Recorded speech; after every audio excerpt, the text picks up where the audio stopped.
Welcome to Faith and Freedom. For the next few minutes, we hope to inform, inspire, and encourage you as we discuss the legal victories and challenges to your fundamental freedoms and religious liberties. Faith and Freedom comes to you from Liberty Counsel, a civil liberties education and legal defense organization. Join us now as Matt Staver, the President and General Counsel of Liberty Counsel, explains the latest legal issues all across this country in the courtrooms of America. Liberty Counsel is winning the battle for your constitutional freedoms. Is conservative the new cool?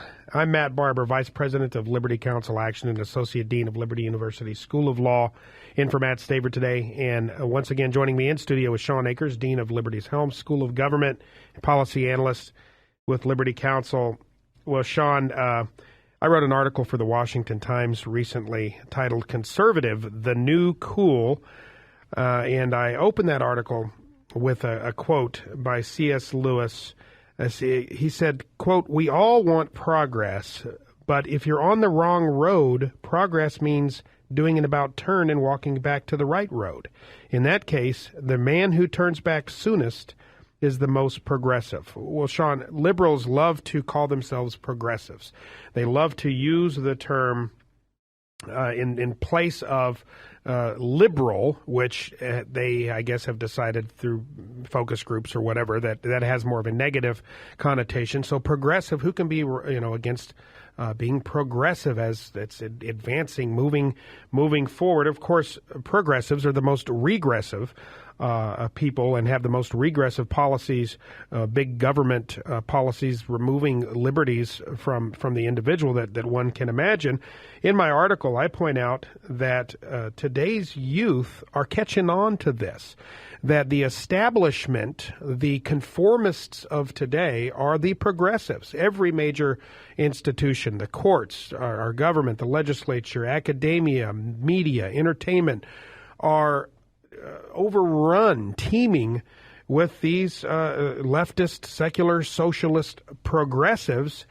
Today's nonconformists are conservatives, kids that are standing up and saying, "Hey, take your moral relativist, redistributionist pig swill and put it in your very well-used chamber pipe," as I say in my article, and smoke it. Kids are standing up against this progressive totalitarianism that we see so well-rooted in our culture. Matt, I absolutely love your Washington Times article. This is one that folks you need to go out and find and read, because it makes a really great point. From Haight-Ashbury and the 1960s on, Matt, the progressive cry has been to a large extent, come be a nonconformist just like me, which makes everybody a nonconformist, which makes you at some point down the road a conformist to nonconformity, which is exactly where we are. Yeah. The terms progressive and conservative, or liberal and conservative, have historically been benchmarks set against the status quo. If you are moving from the status quo, then you're considered to be progressive or classically liberal, and if you're trying to maintain the status quo, then you're considered to be conserving, to hold on to it.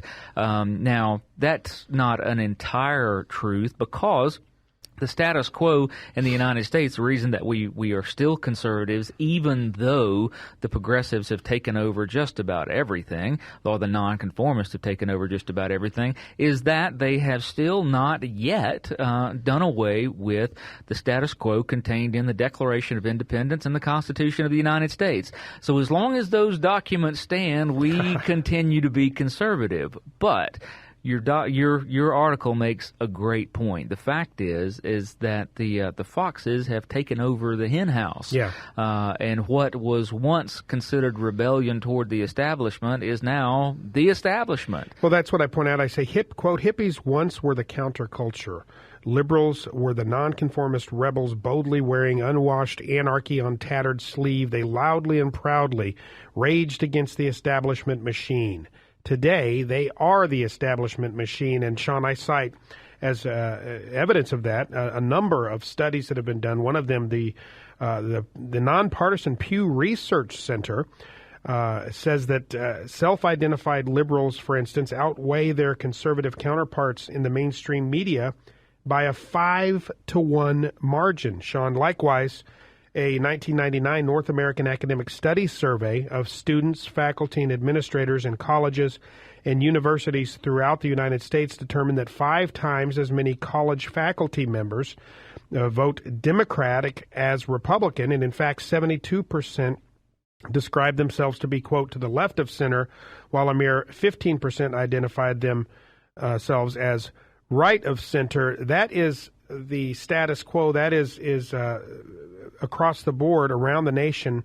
What we see in the halls of higher learning, not of course Liberty University, I think would not fit within those parameters, as we operate from a Christian worldview, which necessarily a Judeo-Christian worldview happens to share more in terms of principles and tenets with the conservative worldview than it does with the progressive worldview. Well, and Matt, I really love this thumbnail sketch and guidance you give to youth who would like to enjoy their rebellion, because you give a guide to being rebellious in the current circumstances. If you really want to be rebellious now and use that rebellious energy, why don't you do this? As you say here, try this.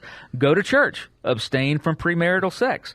Join the Young Americans Foundation. Attend a Tea Party rally. Enroll at Liberty University, or listen to Rush Limbaugh. You've given them a list of ways that you can, these, where the 1960s were saying that peace comes at the barrel of a gun, and they were refusing to shave and take care of themselves hygienically, and they were growing their hair long. You're saying that now, the current form of that, if you really want to be in the in crowd and cool now, go to church, abstain from premarital sex, join the Young Americans Foundation, attend a Tea Party rally, sign up at Liberty University. That one I love. Listen to Rush Limbaugh. Man, you got to love an article like this. Well, thanks. Yeah, I had fun with it, and I took a few little jabs at the progressive establishment. I said, indeed, the, quote, Stepford wives have become the Stepford lesbians. The prudish, judgmental church lady has swapped spots with the easy, yet somehow self-righteous, birth-bashing feminists. So what's a young person brimming over with that instinctive, defiant impulse to rebel against the man to do?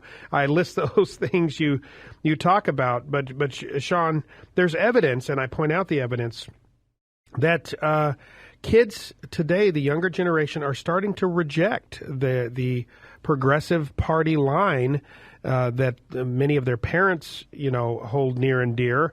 One, for instance, was a 2010 Marist Institute for Public Opinion poll, which determined that nearly 60% of millennials, that's the generation from 18 to 29, they view abortion as, quote, morally wrong. This is a pretty significant increase over the baby boomer generation, and the numbers continue to rise. A recent Harvard University Institute of Politics study found also that kids today are worried sick about their futures, and rightly so. And all of this while we have those controlling the reins of government, liberals in Congress, President Obama, spending their futures, like drunken sailors, raising the debt by trillions annually. And I point out in the article, do you think these kids aren't going to rebel against that as the clouds continue to darken? Do you think that they don't see that their futures are on the chopping block here?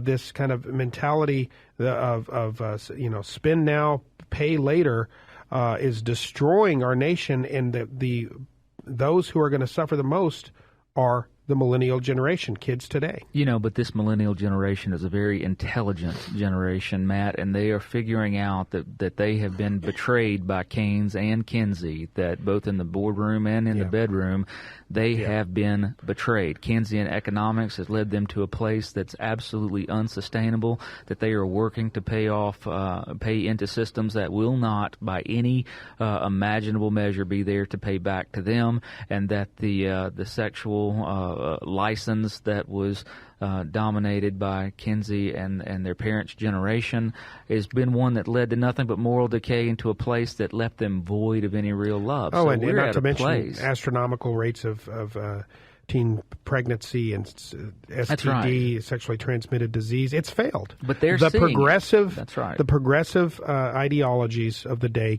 from Keynes to Kinsey, the Keynesian model, the Keynesian model, they have failed magnificently, and I don't mean that in a good way. I point out in the article, folks, that Winston Churchill once observed, quote, "If you're not a liberal at 20, you have no heart. If you're not a conservative at 40, you have no brain. Liberalism is emotion-based and rooted in soaring, knee-jerk notions of social justice." I point out in the article, conservatism is logic-based and rooted in reality. Today's rebellious youth have the heart part down. I'm glad to see they're developing some brains. Folks at Liberty Counsel, we're doing everything we can to help educate the youth of today so that they can embrace the Judeo-Christian conservative principles held near and dear by our founding fathers. Our hope is to encourage and inspire you to stand up for your faith, family, and freedoms. We can accomplish a lot when we work together. Get informed and get involved today. Sign up for our free monthly newsletter, The Liberator. We will send it out to you free of charge. Stay informed with our Liberty Alert email update. Just click on the website at www.lc.org or call us at 1-800-671-1776. Tune in next time to learn more about your rights right here on Faith and Freedom.